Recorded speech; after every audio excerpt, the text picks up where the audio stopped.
Hello, and welcome to Fast Fact Friday. As you can hear by the sirens in the background, I picked an excellent time to start my live stream. But welcome and happy Friday. I hope this week has been good to you. I'm Michelle with Revolutionary Resume. Each week I do touch on trends in the job market and cover one little tidbit for interviewing or your resumes. So let's talk about the job market and what we've got going on. Yet more sirens. So hopefully that is not too loud and you can still hear me. Alrighty, let's talk about, we already talked about AI last week. So ADP puts out a monthly jobs report, and it's based off of what they payroll, because they do payroll just several tens of thousands, hundreds of thousands of folks. Um, they said the private sector shed 32,000 jobs in September. Annual pay year over year is up 4.5%, so it's not quite keeping pace with true inflation, right? When you add in groceries and homes and things they normally kind of keep out of that, but it is a lot better than it has been. So kudos, good for that. Another thing that ADP brought up, and goodness, this is so small to read from my end.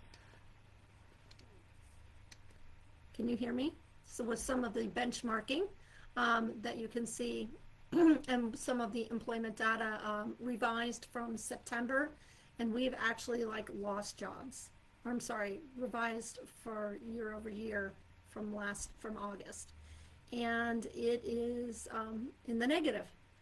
So this is not great news. I know I try not to be a Debbie Downer even in this market, but just always be prepared, always be moving forward, picking up new skills, networking, all those kinds of things. This is one of the facts in one of the articles I read that kind of surprised me. It talked about the prevalence of phantom job postings.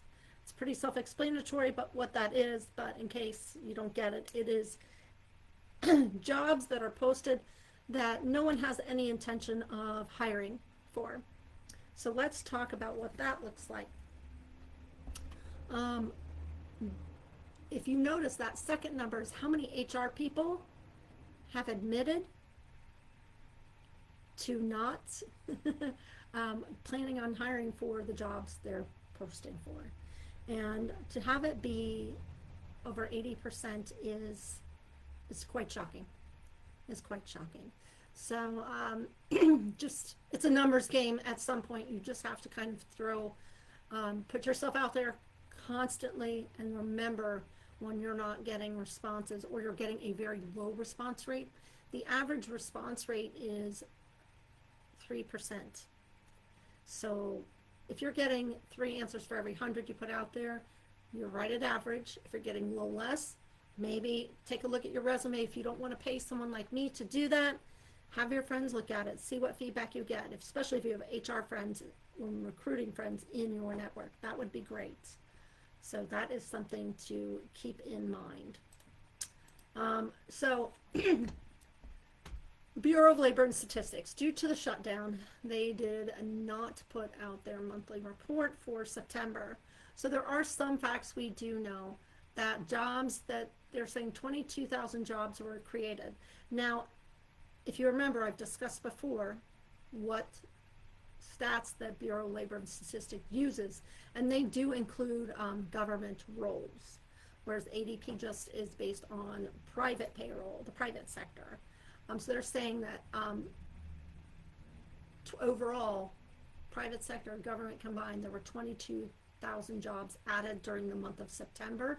Now keep in mind, this is best guess scenario since BLS did not put out their report. So you got to go with what you got to go with. And you can see, of course, here, everybody's saying, hey, BLS didn't put out their report, blah, blah, blah, blah, blah. No matter what the job market says, what ADP says in their jobs report, what BLS says in their jobs report, your career is all about you. Are you, meeting your life goals, being able to, put food on the table, roof over your head, and being able to maintain the lifestyle you want. If not, how can we help fix that? Always upskill. One of the things I had touched on a few weeks ago, especially with the Jimmy Kimmel thing, and I wanted to get more in depth with that this time. Let's talk about this, right? For your social media, if you are on social media, and if you're seeing this, you likely are at least on one type of social media. I put this up on LinkedIn, YouTube, and I'm live on Facebook every Friday at 11:45. You should keep all your stuff to your friends only. Your friends should be people that you know and trust. It is always a good practice to protect your information when applying online, right? Don't hand over your social, your bank account. If you think something is sketchy, reach out to a friend, family member, go over the information and have them give you their take on it. You just can't be too safe. And I would hate for anybody to lose money in a fake job offer, or to lose a job offer because they were just being silly or sarcastic online and their employer took it the wrong way. Obviously, my first thrust of being online is, just don't be a jerk. That would be the primary thing out there. But if you think some things you say might be taken in a negative context by certain employers or by your current employer, make everything friends only. And for gosh sakes, don't friend your boss from work if you're going to be like that. And definitely don't comment on public posts saying, hateful things. You are not protected from being let go for that, and your employer won't necessarily tell you. They'll see it and you'll be let go for performance. So just protect yourselves. If you all could give this a like, a share, and a follow, or even send some stars, that would be great, and that helps keep things running here at Revolutionary Resume. I will be back tomorrow next week, Friday at 11:45, and we will go over some news in the job market. Maybe we'll have the BLS report by then. Take care of yourself. Peace out.